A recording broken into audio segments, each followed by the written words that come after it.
ವಿದ್ಯಾರ್ಥಿಗಳಿಗೆ ಸ್ವಾಗತ. ಈಗ ನಿಮ್ಮ ಅಕೌಂಟೆನ್ಸಿಯ ಮಾಡೆಲ್ ಕ್ವೆಶ್ಚನ್ ಪೇಪರ್ 2 ಇದರ ಸಂಪೂರ್ಣ ಉತ್ತರಗಳನ್ನು ನೋಡೋಣ. ನೋಡಿ, ಮಾಡೆಲ್ ಕ್ವೆಶ್ಚನ್ ಪೇಪರ್ 1ದ ಸಂಪೂರ್ಣ ಉತ್ತರಗಳನ್ನು ಈಗಾಗಲೇ ಅಪ್ಲೋಡ್ ಮಾಡಿದ್ದೀನಿ, ಅದನ್ನು ಕೂಡ ನೋಡಿ. ಈಗ ಎರಡನೇ ಪತ್ರಿಕೆ ನೋಡೋಣ. ನೋಡಿ, ಮೊದಲನೇ ಆನ್ಸರ್ ನಾನೆಲ್ಲ ಓದ್ತಾ ಹೋಗೋದಿಲ್ಲ. Sanjay and Gopi R partners ಅಂತ ಸ್ಟಾರ್ಟ್ ಆಗಿರುವಂಥ ಈ question answer 4:3. Issued capital is a part of authorized capital. Debentures which are transferable by mere delivery or bearer debentures. ನೋಡಿ, ವಿಡಿಯೋ ಕ್ವಾಲಿಟಿ ಹೈ ಇಟ್ಕೊಳ್ಳಿ, ಅಂದರೆ ಕ್ಲಿಯರ್ ಆಗಿ ಕಾಣುತ್ತೆ. Current assets does not include building. Common size statements are also known as vertical analysis. ನೋಡಿ, fill in the blanks by choosing the appropriate. ಅಂದಲ್ಲಿ sixth, partnership comes into existence as a result of agreement among the partners. Executor's account is generally prepared at the time of death of a partner. On dissolution of a firm, partner's loan account is transferred to cash or bank account. Quick ratio is also known as liquid ratio. Investing activities relate to purchase and sale of fixed assets. In a match the following ನಲ್ಲಿ ನೋಡಿ, already match ಮಾಡೇ ಕೊಟ್ಟಿದ್ದಾರೆ ಅವರು. Fixed capital method, partners capital and current accounts, gain share, new share minus old share, equity shareholders, owners of the company, financial statement, statement of profit and loss and balance sheet, profitable ratio, earning per share. In state any one method of valuation of goodwill, average profit method, super profit method, ಅಥವಾ ಬೇರೆ ಯಾವುದಾದ್ರೂ correct ಇದನ್ನು ನೀಡಿದರೂ ಕೂಡ ನಡೆಯುತ್ತೆ. Court can order a firm to be dissolved when a partner becomes insane. True. Expand DRR, debenture redemption reserve. State any one technique of financial statement analysis, comparative statement, ಅಥವಾ ಬೇರೆ ಯಾವುದಾದ್ರೂ ಕರೆಕ್ಟ್ ಇದ್ದದನ್ನು ಬರೀಬಹುದು. Give the meaning of cash inflow. Receipt of cash in the business from various activities in termed as cash inflow. ಇನ್ನು part B ಅಲ್ಲಿ ನೋಡಿ, answer any 3 question, each question carries 2 marks. ನೋಡಿ, define partnership. ನೋಡಿ, partnership ಅಂದರೆ ಏನು definition ನಾನು ಈಗಾಗಲೇ ಹೇಳಿದಾಗೆ ನೀವು ವಿಡಿಯೋ ಕ್ವಾಲಿಟಿ ಹೈ ಇಟ್ಕೊಂಡ್ರೆ ನಿಮ್ಗೆ ಕ್ಲಿಯರ್ ಆಗಿ ಕಾಣುತ್ತೆ, ಅಲ್ಲಲ್ಲಿ ಪಾಸ್ ಮಾಡಿ ನೋಡ್ಬೋದು. ಇನ್ನು 18th ಕ್ವಶನ್ ಆನ್ಸರ್ ನೋಡಿ. 19th, next 20 ನೋಡಿ, state any 2 items that are shown under the head current liabilities. Trade payables, short term provisions. Write any 2 example for financing activities. ನೋಡಿ, inflows, outflows. In part C ಅಲ್ಲಿ ನೋಡಿ, answer any 3 questions, each question carries 6 marks here.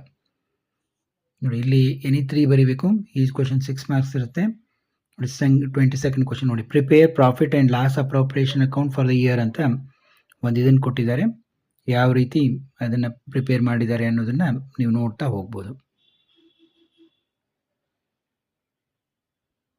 ನೋಡಿ, profit and loss appropriation account for the year. ನಮಗೇನು given ಇದನ್ನು ಕೊಟ್ಟಿರ್ತಾರಲ್ಲ ಅದನ್ನು ನೋಡಿ balance ಯಾವ ರೀತಿ ಮಾಡಿದ್ದಾರೆ. 56,000, ಈ ಕೂಡ 56,000 ಬಂದಿದೆ. ಇನ್ನು Shiva, Shankara and Chandru are partners. ನೋಡಿ, calculate the new profit sharing ratio of Shiva and Chandru. ನೋಡಿ, ಶೇರ್ ಗೇನ್ಡ್, ನ್ಯೂ ಶೇರ್. ನೋಡಿ, ಏನು ಬಂದಿದೆ ರೇಷಿಯೋ, 8:4 ಆರ್ 2:1. ಇನ್ನು 24th ನೋಡಿ, X, Y and Z are partner sharing profits and loss in the ratio 2:2:1. ನೋಡಿ, balance sheet.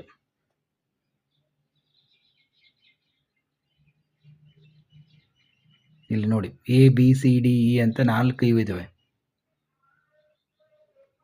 ಯಾವ ರೀತಿ ಮಾಡಿದ್ದಾರೆ ಅಂತ ನೋಡಿ. 66,500 ಬಂದಿದೆ.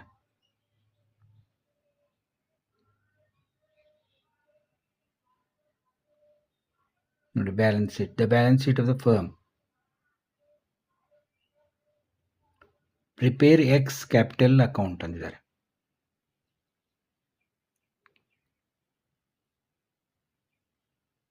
ಇನ್ನು from the following information prepare statement of profit or loss for the year ಅಂತ ಕೆಳಗಡೆ ಸ್ಟೇಟ್ಮೆಂಟ್ ಕೊಟ್ಟಿದ್ದಾರೆ.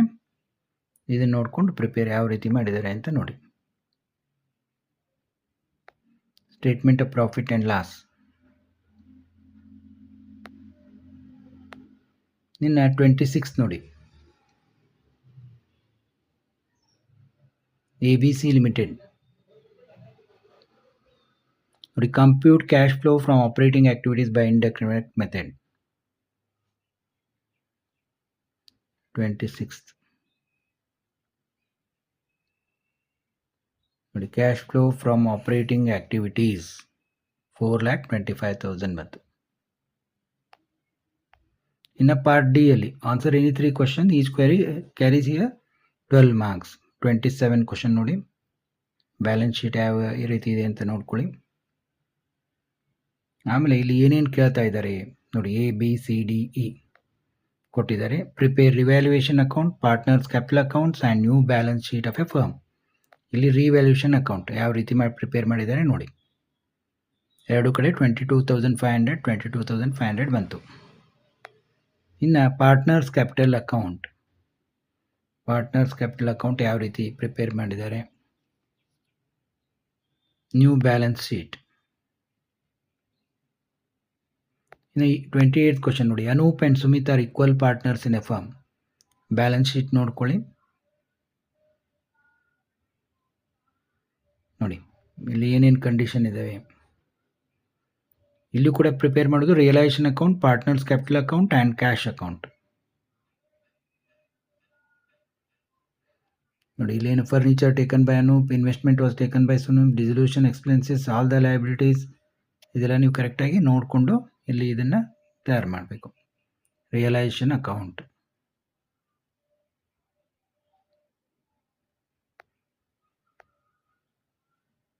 ಆಮೇಲೆ ಪಾರ್ಟ್ನರ್ಸ್ ಕ್ಯಾಪಿಟಲ್ ಅಕೌಂಟ್ಸ್,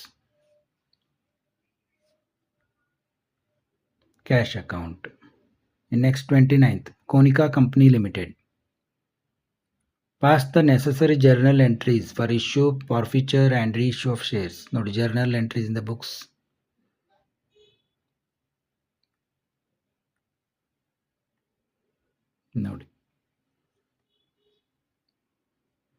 ನೋಡಿ ಹೈಯರ್ ಪಿಕ್ಚರ್ ಕ್ವಾಲಿಟಿ ಇಟ್ಟುಕೊಂಡ್ರೆ ನಿಮ್ಗೆ ಕಾಣ್ತದೆ.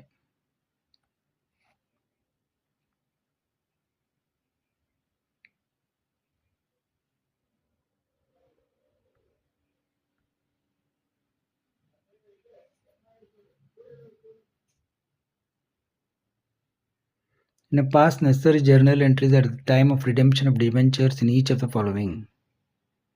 ನೋಡಿ journal entries in the books of HCL company limited.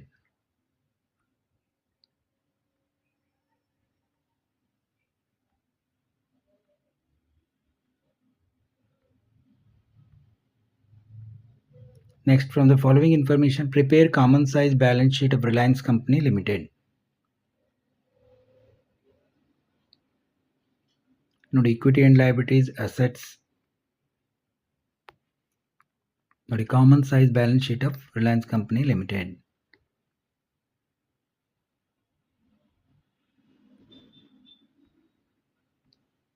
From the following particulars, calculate current ratio, debt equity ratio, inventory turnover ratio, trade receivable turnover ratio, gross profit ratio and operating ratio.